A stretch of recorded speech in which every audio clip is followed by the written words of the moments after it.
Okay, so I'm going to be doing a rebuild on my 2019 Ninja 400 clutch. Just a bit of a run through of the parts that you'll need. I'm going to be putting upgraded Barnett springs. They're stiffer and they'll make my clutch last a little bit longer and it'll grab a bit better. So what you'll need is you'll need 3 narrow plates. Those are the part numbers just there for the narrow plates. You'll also need 2 wide plates. You'll notice they're a bit wider than the other ones, and that's the part number for them there. Same part number at the front, and the second part will be different.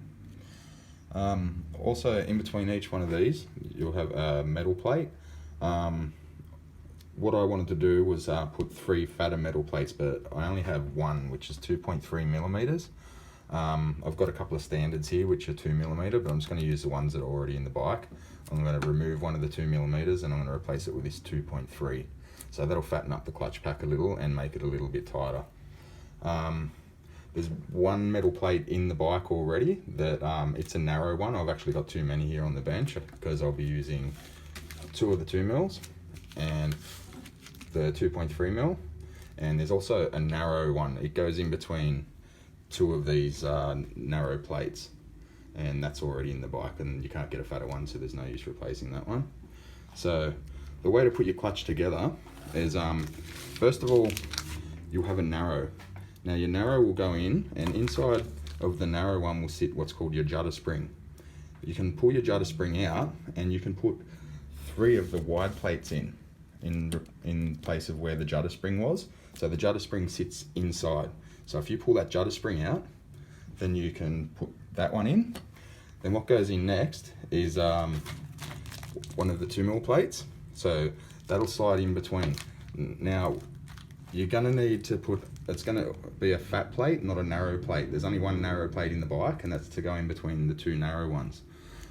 So the next plate that you'll put on top of that one would be a fat one.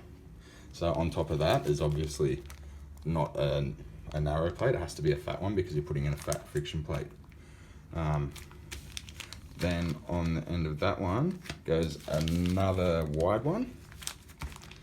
Then you need another wide plate. Okay, then you put your narrow plate. Then you need your narrow metal plate, which is, this isn't a narrow one, but there's one in the bike that I'll be using, and that's because that fits on top of that one like that. Now, what you don't want to have is you don't want a narrow plate in between your 2 fat clutch plates. You want the contact patch to be full. So that's the way to work it out. Some people on the edge of the clutch plates, you'll notice that one side's a little bit rounded, one side's a bit flat. I'm not 100% sure, but I don't think it matters what side it goes. I think it's just flat because that's where it's been machined down to the 2 millimeters or the 2.3. So I will be doing another video, but there's all my parts. Like I said, I won't be using some of the parts, they're already in there, so the 2 mil plates that are there won't be used. I'll be using all the stock ones, and that's the one, that's 2.3. So if you want the part number for the 2.3 mil plates, they only come in 1.6, 2 mil, which is standard, or 2.3. Now I wanted to put 3 in, but I only have the 1, so I'm gonna replace one of them. I don't think it matters what one, because what happens is the clutch pack loosens up and they all go loose and tightens up when it's clamped. So it's not gonna matter where I put it, as long as it's between like a spot where a fat plate goes and not where the skinny plate goes. When I do the job, I'll make another video on that way you can see how it all goes together properly with all the plates.